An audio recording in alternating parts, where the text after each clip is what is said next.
কান্না করার মতো চোখে পানি নেই। আমি কালকে বিকেলে খবর পেয়েছি, কালকে বিকেলেই আসার কথা ছিল, আসা হয় নাই। রাতের বেলায় আসলে আমি ঘুমাতে পারিনি, ডান কাঁধ বাম কাঁধ করতে করতে এভাবে চলে গেছে। আপনারা জানেন আমি বরগুনা এসেছিলাম 2013 সালে আগস্টের 10 তারিখে।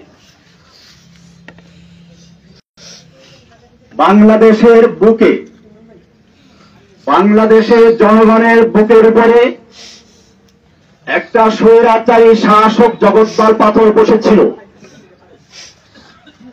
আমি তার একটা বক্তব্যের প্রতিবাদ করেছিলাম।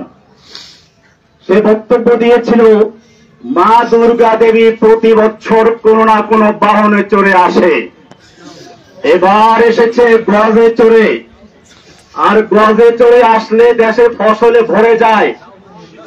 আর বাস্তবে তাই হয়েছে, এবার ফসল বেশি হয়েছে। একটা হিন্দু যদি এ কথা বলতে আমার কোন আপত্তি ছিল না, তাদের আকীদা তারা পেশ করবে। বাংলাদেশের 18 কোটি মুসলমানের নেত্রী এই দেশে বসে যে আকীদা পোষণ করেছে, আমি বলেছিলাম মক্কার আবু জাহেল আবুল হাবটাকে একটু ভালো ছিল। মক্কার আবু জাহেলরাও বিশ্বাস করত, কোরআনে স্পষ্ট বলেছে, ওয়ালাইন সাআলতাহুম মান খালাকাস সামাওয়াতি ওয়াল আরদ। হে নবী, আপনি যদি মক্কার আবু জাহেল আবুল হাবদেরকে জিজ্ঞাসা করেন কে সৃষ্টি করেছে আসমান এবং জমিন, ওয়ালাইন সাআলতাহুম মান নাযালা মিনাস সামাই মান, যদি মক্কার আবু জাহেল আবুল হাবদেরকে আমি জিজ্ঞেস করো কে আসমান থেকে পানি বর্ষণ করে, ফাহিয়া বিহিল আরদা মিন বাদি মাউতিহা, অতঃপর সেই পানির মাধ্যমে মৃত্যু জমিনকে জীবিত করে ফসল উৎপন্ন করার শক্তি দেয় কে? আল্লাহ বলছেন লা ইয়াকুলুন্নাল্লাহ, মক্কার কাফেররা অবশ্যই বলবে যে আল্লাহ এগুলো সব করেন। যেখানে মক্কার আবু জাহেল আবুল হাবরা পর্যন্ত বিশ্বাস করত বৃষ্টি দেওয়ার মালিক আল্লাহ, রিজিক দেওয়ার মালিক আল্লাহ, সেখানে বাংলাদেশের মুসলমান দেশের প্রধানমন্ত্রী বলেছিল মা দুর্গা দেবী গজে চলে আসে বলে ফসল বেশি হয়েছে। আমি তার প্রতিবাদ করেছিলাম, তার হিংসার কারণে আমাকে গ্রেফতার করেছিল। আপনারা জানেন আমার জামিন হয়েছিল, আমাকে হাইকোর্ট থেকে জামিন দিয়েছে, কিন্তু হাসিনার কোর্ট আমাকে জামিন দেয় নাই।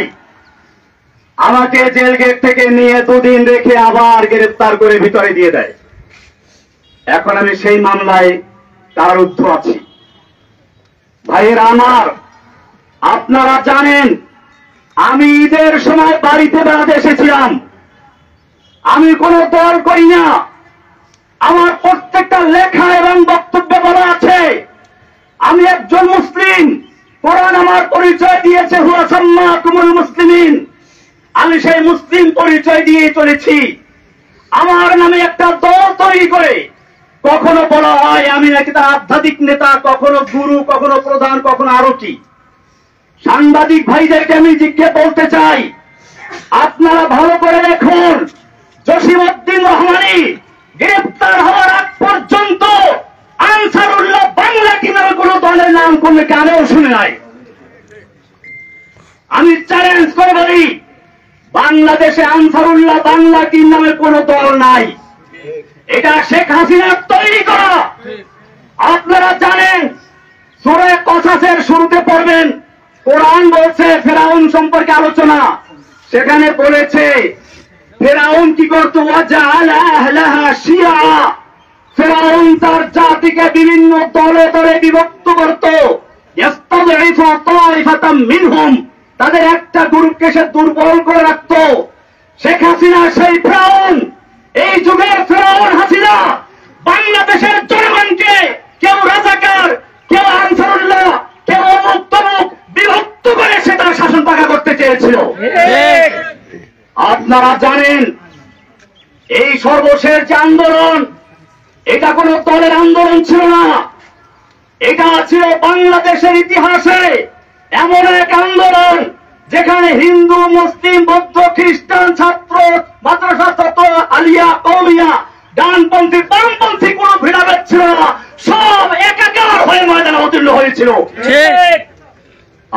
জানেন, আমার মনে পড়েছে জেলখানায় বসে যেদিন শুনলাম হাসিনা পালিয়েছে।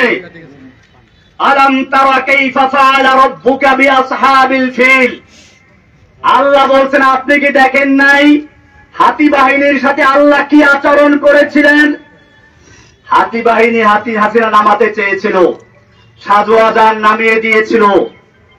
আল্লাহ বলছেন আলাম ইয়াজআল কাইদাহুম ফি তাদলিল, তার এই জঙ্গি জঙ্গি খেলার চক্রান্ত আল্লাহ কি ব্যর্থ করে দেন নাই? وأرسل عليهم طيرا أبابيل, আল্লাহ বলছেন আব্রাহাকে ধ্বংস করার জন্য ঝাঁকে ঝাঁকে পাখি পাঠিয়ে দিয়েছিলেন। তৈরান মানে পাখি, আবাবিল মানে ঝাঁকে ঝাঁকে। আমার দেশে বলা হয় আবাবিল পাখি। আমি তখন মনে করলাম এই প্রাইমারি স্কুলের ছাত্র, হাই স্কুলের ছাত্র, নাবালিক শিশু পর্যন্ত যখন ময়দানে ছাপিয়ে পড়েছে, এটা আল্লাহ দেওয়া সেই আবাবিল পাখি চলে এসেছে। হাসিনার কোন ক্ষমতা ছিল না মোকাবেলা করার মতো। আমি ধন্যবাদ জানাই বাংলাদেশের সেনাবাহিনীকে সময় মতো পদক্ষেপ নেওয়ার জন্য, যে তারা কোন দলে আনুগত্য না করে বাংলাদেশের জনগণের পাশে দাঁড়িয়েছিল। আমি বাংলাদেশের পুলিশ ভাইদেরকে বলবো, আপনাদেরকে জোর করে ব্যবহার করেছে আমরা জানি, আপনাদের দোষ না। আমি সেজন্য আজকের মাধ্যমে সারা বাংলাদেশের মুসলিম অমুসলিম সমস্ত মানুষকে বলতে চাই, আপনারা কোনো ফাঁদে পা দিবেন না। এখন বড় কঠিন মুহূর্ত চলছে। আপনারা দেখেছেন ভারতের মিডিয়ায় প্রচার হচ্ছে বাংলাদেশে হিন্দুদের মন্দির জ্বালিয়ে দেওয়া হচ্ছে, হিন্দুর বাড়ি ঘরে আগুন লাগানো হচ্ছে, এই সমস্ত অপপ্রচার হচ্ছে। খবরদার, আমি আপনাদেরকে কঠোরভাবে বলছি, কোন হিন্দুর উপরে আক্রমণ যেন না হয়, কোন মন্দিরকে আগুন দিতে না পারে, সেজন্য আপনাদেরকে অতন্ত্র প্রহরে পাহাড় দিতে হবে। ভাইয়েরা আমার, আপনারা জানেন আমরা কোন বিশৃঙ্খলা পছন্দ করি না। আমরা চাই আল্লাহর নবী যেরকম ভাবে মক্কা বিজয়ের পরে যখন তার সামনে সাহাবায়ে কেরাম 10,000 উন্মুক্ত তরবারি নিয়ে বসে আছেন, একটা ইশারা করলে সব গর্দান গুড়ে যায় মক্কার কাফেরদের। মক্কার কাফেররাও এসে হাজির হয়েছে সামনে। আল্লাহর নবী জিজ্ঞেস করেছিলেন, ওহে মক্কার কাফেররা, তোমরাই তো সেই লোকগুলো যারা আমাকে হত্যা করার জন্য ঘেরাও করেছিলে, তোমরাই তো সেই লোকগুলো যারা আমার বিলালকে উত্তপ্ত রৌদ্রে শুয়ে রেখে নিচে আঙ্গার দিয়ে উপরে পাথর চাপা দিয়ে রেখেছিলে, তোমরাই সেই লোকগুলো যারা সুমাইয়া রাদিয়াল্লাহু তাআলা আনহাকে লজ্জাস্থানে বর্ষা দিয়ে আঘাত করে হত্যা করেছিলে, তোমরাই সেই লোকগুলো যারা আম্মার ইবনে ইয়াসিরকে বন্দী করে নির্যাতন করেছিল। কিন্তু আজকে তোমাদের আমি জিজ্ঞেস করতে চাই, তোমরা আমার থেকে কেমন ব্যবহার আশা করছো? মক্কার কাফেররা বলেছিল, একজন উত্তম ভ্রাতার কাছ থেকে যা আশা করা যায় তাই আশা করছি। আল্লাহর নবী বলেছিলেন, আজকে আমি সে কথাই বলছি যা আমার ভাই ইউসুফ আলাইহিস সালাম বলেছিলেন তার ভাইদেরকে নাগালে পাওয়ার পরে। আল্লাহর নবী বললেন, লা তাসরিবা আলাইকুমুল ইয়াউম, আজকে তোমাদের বিরুদ্ধে আমাদের কোনো ক্ষোভ নাই, কোনো প্রতিশোধ নেওয়ার ইচ্ছে নেই। যাও, ইযহাবু আনতুম তুলাকা, আমি তোমাদের সকলকে সমানভাবে আমভাবে ক্ষমা ঘোষণা করছি। বাংলাদেশে আন্দোলনরত ছাত্র জনতা, মাদ্রাসার ছাত্র, স্কুল কলেজের ছাত্র, সাধারণ জনতা, আমি সকলের কাছে অনুরোধ করব, আল্লাহর নবীর এই মক্কা বিজয়ের ঘোষণাকে কেন্দ্র করে আমরা যেন এই বিগত দিনে যা হয়েছে সব ক্ষমা করে দিয়ে একসাথে একটা সুন্দর সমৃদ্ধ সামনের বাংলাদেশ গড়তে পারি। আমি একটা কথা না বললেই নয়, আপনারা অনেকে মনে করেন প্রচার হচ্ছে হিন্দুরা মুক্তমুখ। আমার এই জেল জীবনের আমি সর্বশেষ ঘটনা বলছি। সর্বশেষ আমি যেদিন কোর্টে যাই, একজন কারা পুলিশ, নাম হলো প্রবীর, 2 তারাওয়ালা কি এরা হিন্দু, দেখেন হিন্দু। দুপুরের সময় ডায়াবেটিস রোগী, মুখটা শুকিয়ে গেছে, বলেন হুজুর আপনার বোধহয় ক্ষুধা লেগেছে। আমি কিছু বললাম না, বলে টাকা থাকলে দেন, আমি খাবার এনে দেই। আমি টাকা তো আনি নাই। কোর্টে বসে।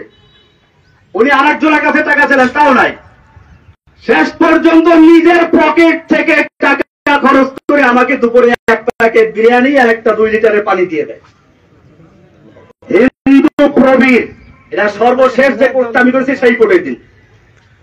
আপনাদেরকে আরো বলি, আমি যে জেলখানায় রয়েছি সেখানে চক্রান্ত হয়েছিল বড় ধরনের দাঙ্গা করানোর জন্য।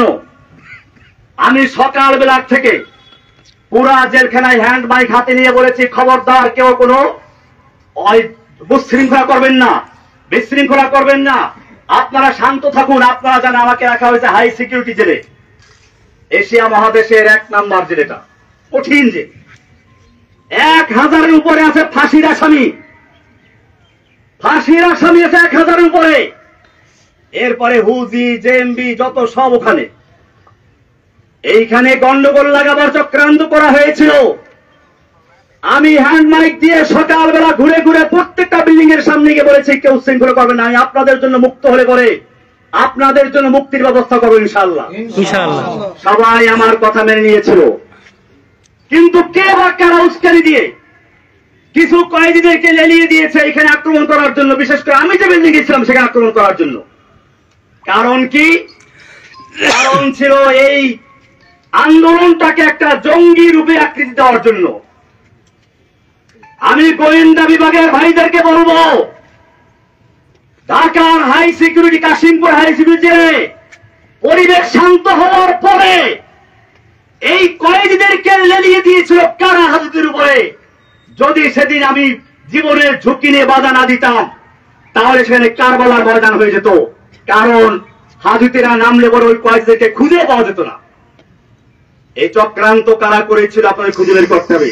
এই চক্রান্ত শুধু জেলখানার ভিতরে না, আপনারা শুনুন, আমি যেই ব্লকে থাকি, অর্থাৎ ব্লক বলতে একসাথে 7টা রুম, আমি সবসময় একাই থাকতাম এক ব্লকে।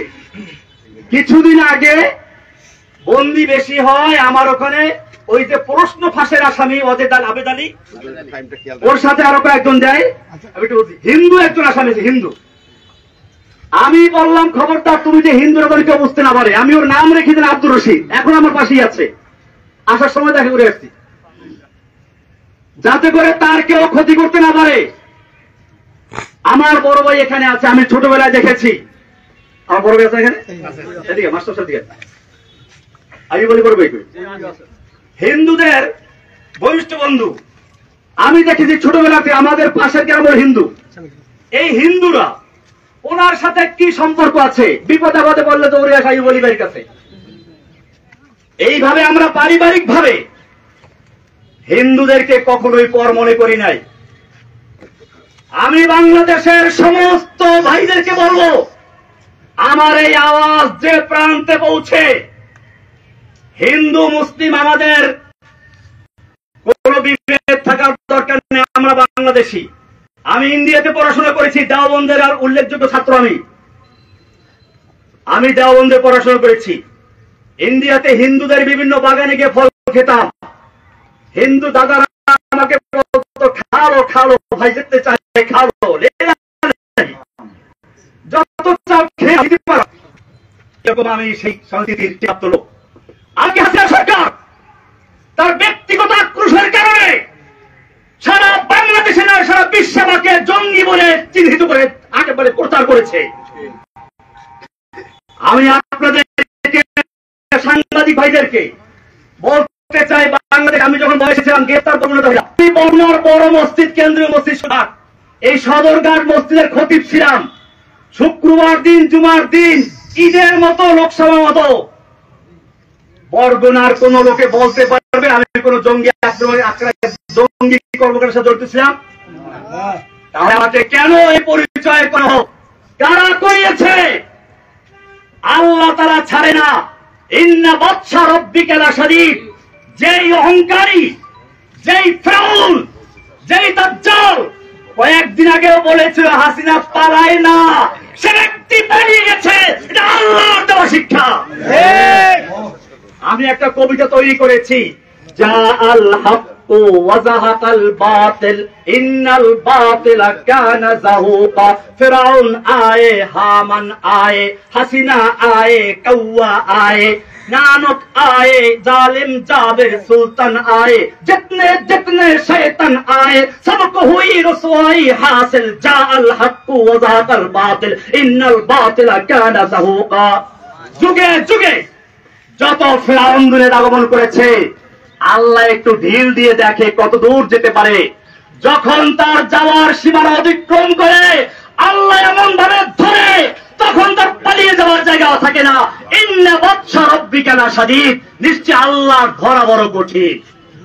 ভাইরা আমার, আমি অনেক কথা বলে ফেলেছি, আমার সর্বশেষ কথা এটাই, এই যে বিজয়টা হয়েছে, এই যে বাংলাদেশের স্বাধীনতা অর্জন হয়েছে নতুন করে, এই স্বাধীনতা অর্জনে যে সকল ছাত্র ভাইয়েরা, বিশেষ করে আবু সাইদ, সেই রংপুরের আবু সাইদ, যে ব্যক্তি নিজের বুকটাকে টান করে দিয়ে গুলির সামনে নিজেকে পেশ করে দিয়েছিল, আমার মনে পড়লো সেই ইংরেজ তার ইতিহাস।